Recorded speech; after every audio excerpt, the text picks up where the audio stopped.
So today we'll start chapter 4,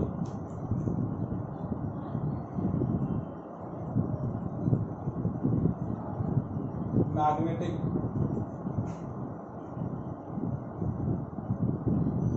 effect of current.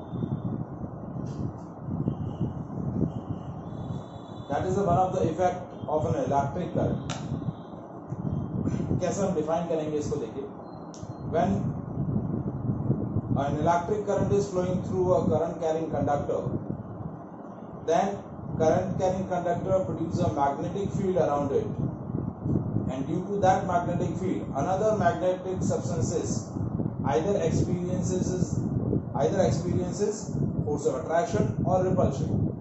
So that effect of an current is called magnetic effect of current. Current का ये जो effect है ये क्या बोला जाता है? Magnetic effect of current. देखिए करंट के मेनली 3 इफेक्ट होते हैं.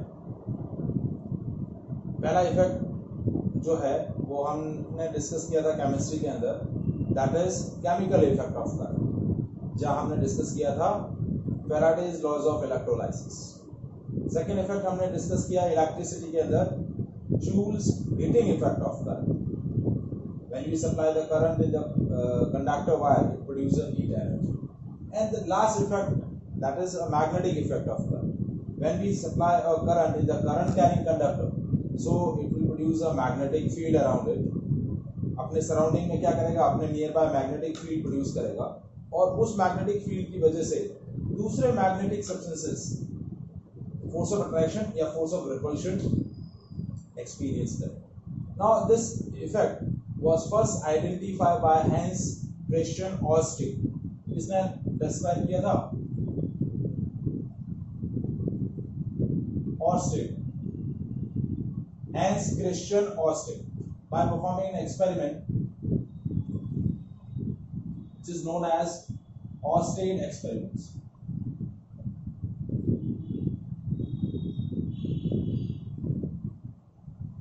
In this experiment, taking a straight current carrying conductor, एक straight current carrying conductor उसने लिया.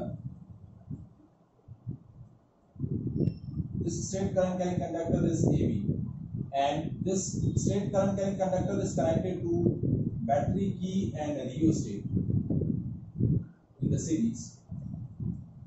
इसके साथ सीरीज में क्या कर दिया?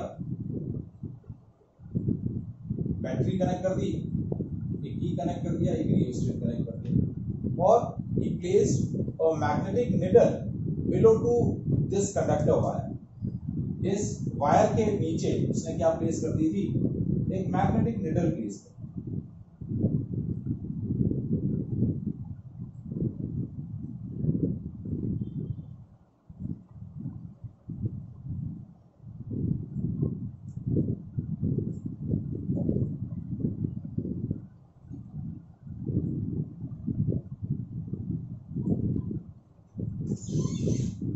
So when a current is flowing through this current carrying conductor, जैसे कि क्लोज किया, इस बैटरी के थ्रू इस कंडक्टर वायर में क्या होगी? करंट फ्लो करेगी. As this current is flowing in a current carrying conductor AB, current produces a magnetic field around it, and due to that magnetic field, the magnetic needle which is placed just below to the wire showing a deflection in a one particular direction. तो ये जो first observation था Oersted का, उसने क्या observe किया कि जैसे ही करंट कैरिंग कंडक्टर में करंट सप्लाई हो रहा है, तो उसकी वजह से उसके नियर बाय जो मैग्नेटिक निडल प्लेस की गई है, वो मैग्नेटिक निडल क्या कर रही है? डिफ्लेक्शन शो कर रही है. As he change the magnitude of current in the flowing in the current carrying conductor by changing the position of rheostat. Second point उसने क्या चेक किया कि इस करंट कैरिंग कंडक्टर के अंदर जो करंट फ्लो कर रही है, उस करंट के मैग्नीट्यूड को उसने चेंज किया. अब करंट को कैसे चेंज करेगा? रियोस्टेट की पोजीशन को चेंज करेगा. रियोस्टेट की इंक्रीज करेगा, रेजिस्टेंस इंक्रीज करेगा तो सर्किट में करंट कम हो जाएगा. रियोस्टेट की पोजीशन को आगे शिफ्ट करेगा, जैसे सर्किट के अंदर रेजिस्टेंस कम हो जाएगा, करंट की वैल्यू कम बढ़ जाएगी, क्योंकि resistance and current inversely proportional है. So as he supply the different amount of current in the current carrying conductor by changing the position of rheostat, what he observed that the deflection in the needle, the amount of deflection produced in the needle is also changed as he changed the amount of current flowing in the current carrying conductor. After that, one more experiment is done by the Oersted, in which he supply the current in opposite direction. जैसे opposite direction में current supply किया, as he supply the current in the wire in opposite direction, what he observed that now the direction of deflection in the needle is also reversed. जैसे current पहले A से B flow कर रहा था, जैसे current उसने B से A flow करवाया by changing the polarity of the battery, तो उसने क्या ऑब्जर्व किया कि जो पिछली बार जो डिफ्लेक्शन की डायरेक्शन थी निडल में, डिफ्लेक्शन की डायरेक्शन अपोजिट हो गई. So on the basis of all these observation, Hans Christian Oersted gives important phenomena of an electric current that is known as a magnetic effect of current. इसमें उसने बताया कि whenever current is flowing in a current carrying conductor, due to current, magnetic field is produced around the current carrying conductor, और उस magnetic field की वजह से another magnetic substances experiences the force of attraction and repulsion, and this magnetic field is directly depend on the magnitude and direction of the current flowing in the conductor. Simple सा उसने क्या logic दिया कि जो magnetic field produce हो रहा है उस मैग्नेटिक फील्ड का मैग्नीट्यूड और डायरेक्शन, क्योंकि magnetic field is also a vector quantity, electric field की जैसे मैग्नेटिक फील्ड भी क्या है, वेक्टर क्वांटिटी है, तो मैग्नेटिक फील्ड का मैग्नीट्यूड और डायरेक्शन डायरेक्टली किस पे डिपेंड कर रहा है, depends on the magnitude of current and the direction of current. Magnitude change होगा तो मैग्नेटिक फील्ड का मैग्नीट्यूड भी चेंज होगा, करंट का डायरेक्शन चेंज होगा तो मैग्नेटिक फील्ड का डायरेक्शन भी चेंज होगा. And Oersted also proposed a law about the direction of deflection produced in the needle. needle के अंदर जो डिफ्लेक्शन हो रहा है उसके लिए एक रूल प्रपोज किया. This rule is known as snow rule. क्या बोला गया इस रूल को? Snow rule. So what is the snow rule? Snow rule states that if the current flowing in a current carrying conductor is from south to north direction, कैसे flow कर रही है? South to north direction. So SN, south to north, and the conductor is placed over the needle. O means over. Then north pole of a needle will be deflect in a west direction. इस needle का जो north pole होगा वो किस direction में deflect करेगा? West direction में deflect करेगा. As we change the direction of current, यानी current यदि north से south हुई तो magnetic needle का जो north pole होगा वो किस direction में deflect होगा? East direction. Is it clear?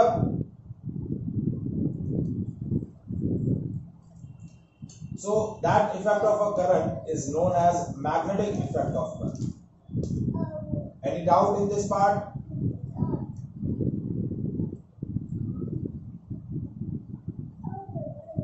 So Hans Christian Oersted was the first scientist which explained a magnetic effect of an electric current. अब देखिए हमने जो फर्स्ट यूनिट डिस्कस किया था फिजिक्स का, इलेक्ट्रोस्टैटिक. देखिए इलेक्ट्रोस्टैटिक में हमने क्या डिस्कस किया? इलेक्ट्रिक फोर्स, फिर हमने डिस्कस किया इलेक्ट्रिक फील्ड, फिर इलेक्ट्रिक फोर्स और इलेक्ट्रिक फील्ड से रिलेटेड डिफरेंट पैरामीटर्स हमने डिस्कस किए. तो यहाँ पर भी इस यूनिट के अंदर हम लोग किसके बारे में डिस्कस करने वाले हैं? मैग्नेटिक फोर्स और magnetic field and the different parameters, different phenomena related to the magnetic force and magnetic field. ये सारा कुछ हम इस चैप्टर के अंदर डिस्कस करेंगे. तो हम स्टार्टिंग मैग्नेटिक फोर्स से करेंगे और फिर मैग्नेटिक फोर्स पहले डिस्कस करेंगे और फिर मैग्नेटिक फील्ड के बारे में डिस्कस करेंगे. Is it clear?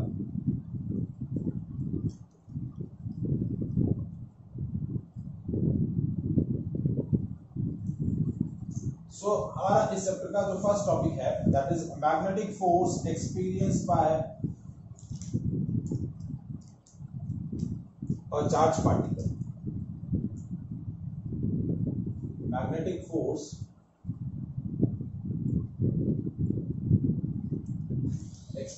produced by one charge particle.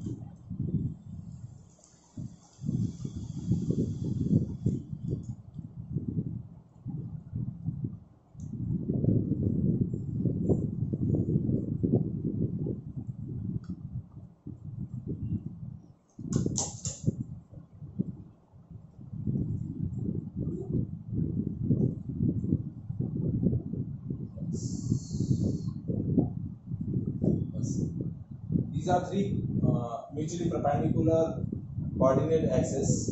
ठीक है, ये x, ये z और ये y. ठीक है. Now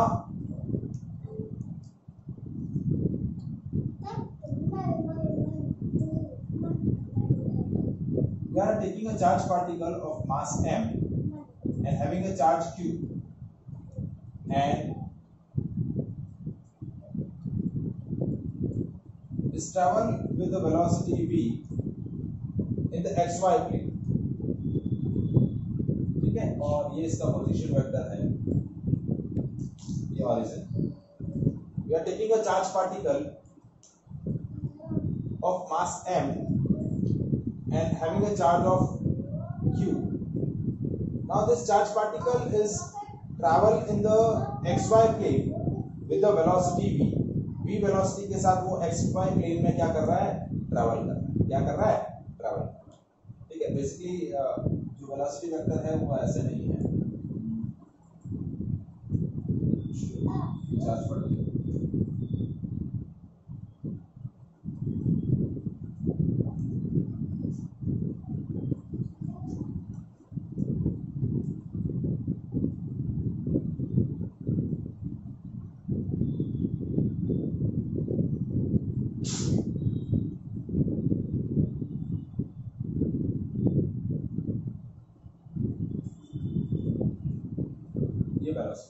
इस तरह.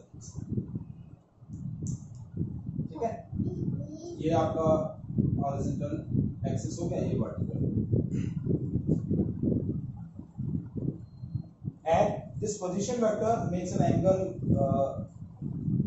थीटा विद द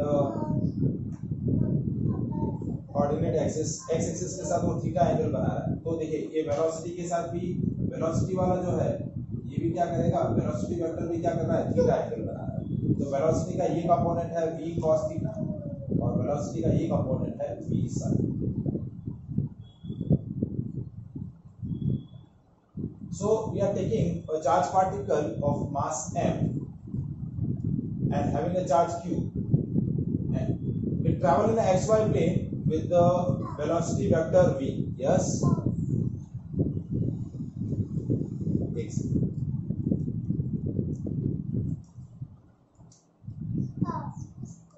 अभी देखिए कैसा है.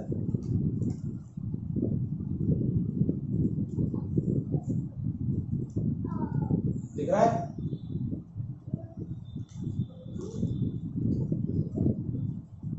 नहीं दिख रहा है. डिस्कनेक्ट करके वापस कनेक्ट कर रहा हूँ.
देखिए, कैसा है?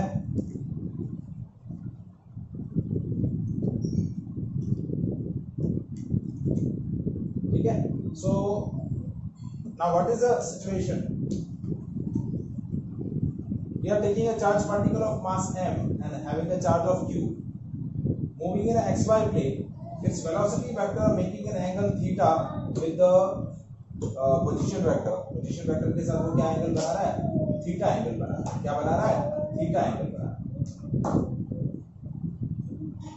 And we applied an external magnetic field on this charged particle, and that external magnetic field is in x-axis direction.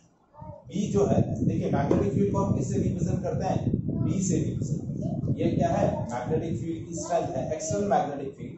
And external magnetic field is basically set up by the placing a strong magnets in this region. हमने क्या किया, एक external magnetic field, ये external magnetic field place कर दिया.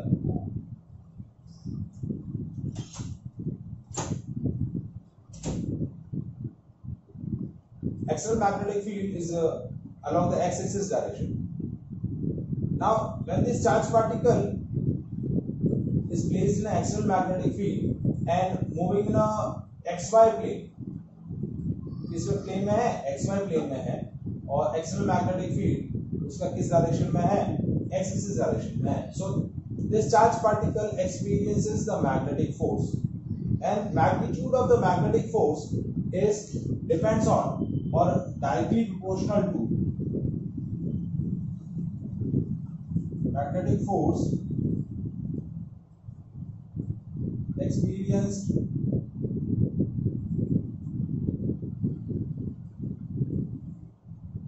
by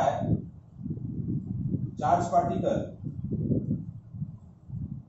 is taken as an f. क्या लिया मैंने, f ले लिया. So this f is directly proportional to q.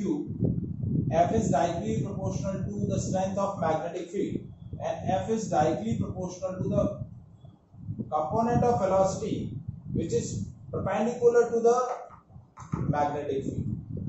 ये जो component है, ये component क्या है, magnetic field के perpendicular. This component v sin theta, this component of velocity is perpendicular to the magnetic field. किसके perpendicular है, magnetic field के perpendicular. So the magnetic force experienced by the charged particle is depends on these three parameters. F is directly proportional to Q. The magnetic force experienced by the charged particle is depends on the 3 points. It depends on the magnitude of the charge, magnitude of the charge of charged particle, magnitude of magnetic field, external magnetic field, and directly proportional to the perpendicular component of the velocity. ये तीनों points को जब हम join करेंगे तो क्या आएगा, देखिए, F is directly proportional to QVB sin theta. क्या आएगा, F is equals to QVB sin theta.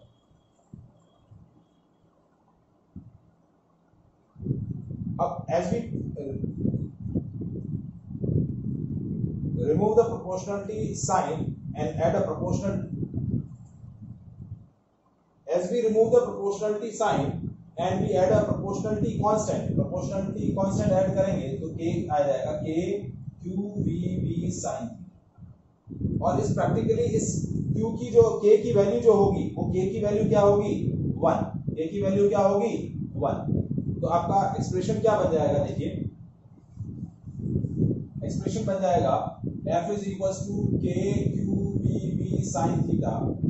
k की वैल्यू प्रैक्टिकली 1 आती है, तो F is equals to QVB sin theta. अब देखिए, वेलोसिटी वेक्टर और मैग्नेटिक फील्ड दोनों वेक्टर क्वांटिटी है, तो यहां मैं क्या कर रहा हूं, F is equals to Q B cross B, इसको लिख दिया VB sin थीटा, और VB sin थीटा को क्या लिखा, Q B क्रॉस B. क्योंकि देखिए, दो वेक्टर क्वांटिटी का जो क्रॉस प्रोडक्ट होता है वो क्या बोला जाता है, VB sin. देखिए, A क्रॉस B जो होता है वो किसके इक्वल होता है, AB sin थीटा. तो ये VB sin थीटा क्या हो जाएगा, V cross B, modulus of V cross B. तो F जो हुआ, F का मैग्नीट्यूड हम क्या लिखेंगे, Q V cross. This is the expression of the magnetic force experienced by charge particle. अब देखिए फोर्स आपकी वेक्टर क्वांटिटी है, तो मैग्नीट्यूड तो आ गया Q we B sine theta. अब डायरेक्शन क्या हो, तो डायरेक्शन कैसे देंगे? देखिए जो हमने डायग्राम ड्रॉ किया था,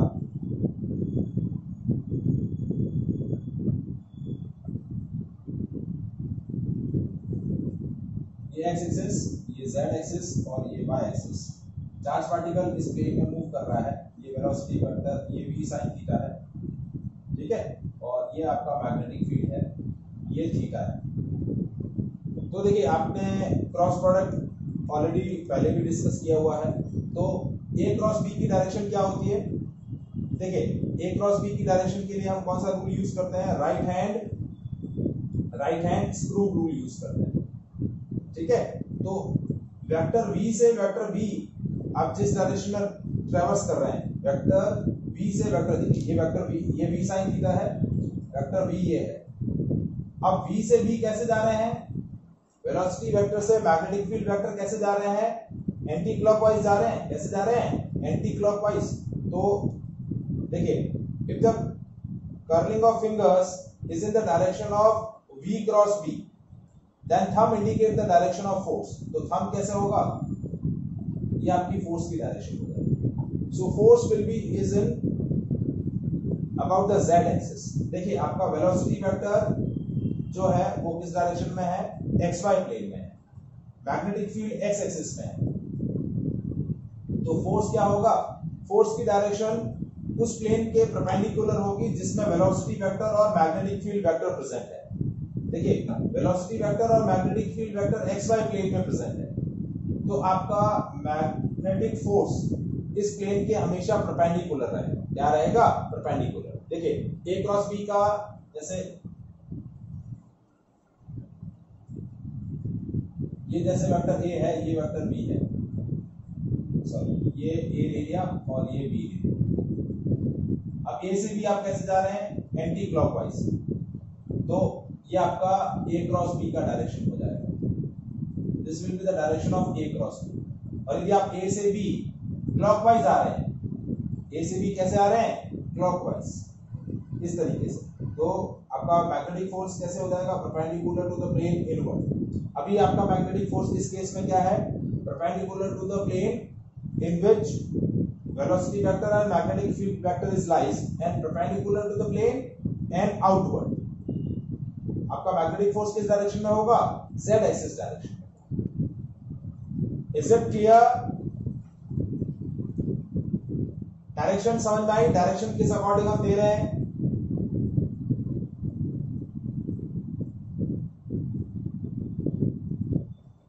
देखिए डायरेक्शन, देखिए मैग्नीट्यूड होगा q we B sine theta.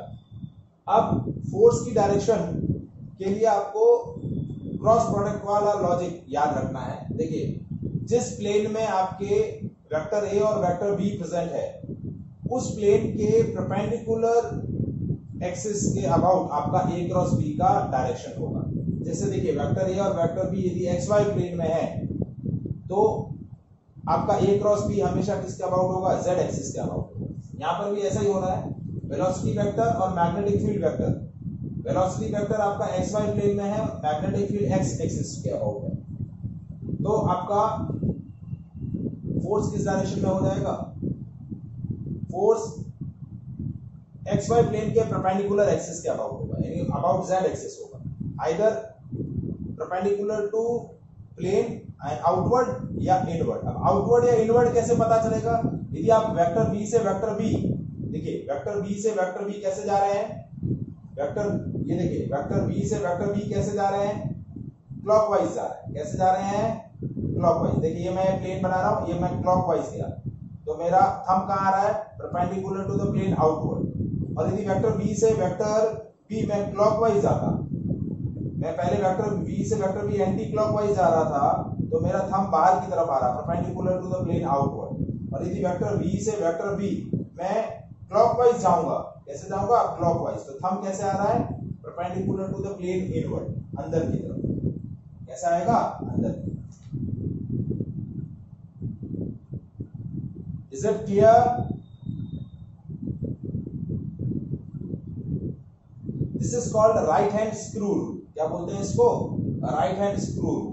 So the direction of force is given by right hand screw rule. आपने 10th में एक एक्टिविटी डिस्कस करी होगी मैग्नेटिक इफेक्ट ऑफ करंट वाले चैप्टर के अंदर, the force experience by current carrying conductor, और वहां आपने डिस्कस किया था फ्लेमिंग लेफ्ट हैंड रूल, याद आ रहा है? तो फ्लेमिंग लेफ्ट हैंड रूल किसके लिए है? The force experience by current carrying conductor. और अभी हम क्या डिस्कस कर रहे हैं? Force experience by charge particle.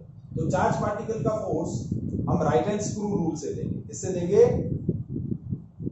Right hand screw rule. तो आपको क्या चेक करना है कि यदि आपका वेलोसिटी वेक्टर और मैग्नेटिक फील्ड वेक्टर जिस प्लेन में है, जिस भी प्लेन में, एक्स वाई प्लेन में है तो फोर्स जेड एक्सिस में होगा, यदि वाई जेड प्लेन में है तो फोर्स एक्स एक्सिस में होगा, और यदि आपका वेलोसिटी वेक्टर और मैग्नेटिक फील्ड वेक्टर कौन से प्लेन में है? एक्स जेड प्लेन में है, तो आपका मैग्नेटिक फोर्स वाई एक्सिस के अबाउट होगा। आइदर इनवर्ड आइदर आउटवर्ड, वो आपको डिसाइड करना पड़ेगा वेक्टर बी से वेक्टर बी का रोटेशन कैसे हो रहा है। वेक्टर बी से वेक्टर बी का रोटेशन एंटी क्लॉकवाइज है तो perpendicular to the plane outward, और यदि क्लॉकवाइज है तो perpendicular to the plane inward. Is it clear?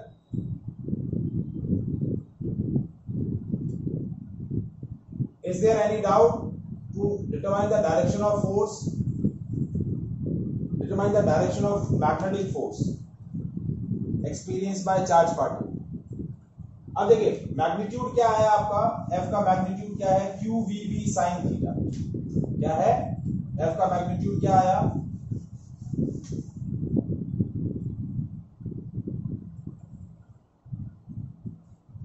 F का मैग्नीट्यूड है QVB sin theta. So if theta is 0 degree, so the force is 0.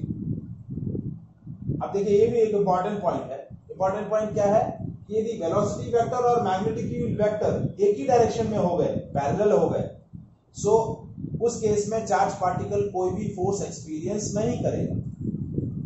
यदि आपका वेलोसिटी वेक्टर और मैग्नेटिक फील्ड वेक्टर एक ही डायरेक्शन में है, पैरेलल है, तो मैग्नेटिक फोर्स 0 होगा। यानी when velocity vector parallel to magnetic field vector, force is 0। तो मैग्नेटिक फोर्स कोई भी चार्ज पार्टिकल तभी एक्सपीरियंस करेगा जब आपका मैग्नेटिक फील्ड वेक्टर और वेलोसिटी वेक्टर किसी न किसी एंगल में होंगे। अब यदि आपका थीटा 90 डिग्री हुआ तो फोर्स मैक्सिमम हो जाएगा, और उस मैक्सिमम फोर्स की वैल्यू क्या होगी? QVB। यदि आपका मैग्नेटिक फील्ड और वेलोसिटी परपेंडिकुलर है तो फोर्स आपका मैक्सिमम होगा। जैसे देखिए ये मेरा मैग्नेटिक फील्ड और सपोज ये मेरा वेलोसिटी वेक्टर, तो फोर्स मैक्सिमम हो जाएगा, फोर्स इस डायरेक्शन में हो जाएगा F। मैग्नेटिक फील्ड मेरा x एक्सिस के अबाउट है, वेलोसिटी मेरी y एक्सिस के अबाउट है, तो फोर्स मेरा z एक्सिस के अबाउट है। देखिए B से B मैं कैसे जा रहा हूँ? B से B मैं जा रहा हूँ एंटी क्लॉकवाइज, फोर्स हो जाएगा perpendicular to the plane outward. और यदि उल्टा होता, ये वेलोसिटी वेक्टर होता और ये मैग्नेटिक फील्ड वेक्टर होता, तो मैं B से B कैसे आता? B से B अब मैं आता क्लॉकवाइज, तो क्लॉकवाइज आता तो मैग्नेटिक फोर्स की डायरेक्शन क्या हो जाती? Perpendicular to the plane inward, अंदर की तरफ।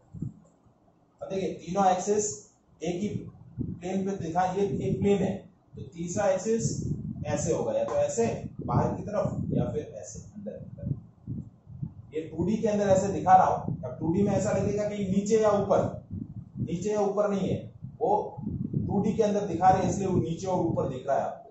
बाकी होगा कैसे? Perpendicular to the plane outward या perpendicular to the plane inward. Is it clear?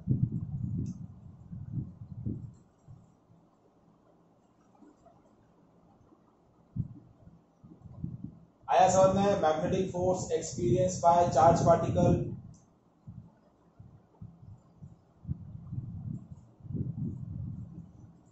अब इसी एक्सप्रेशन से आपका मैग्नेटिक फील्ड या मैग्नेटिक फील्ड इंटेंसिटी का आपका क्या बनता है? डेफिनेशन बनता है। कैसे डेफिनेशन बनता है? देखिए, The definition of magnetic field: F is equals to QVB sin theta.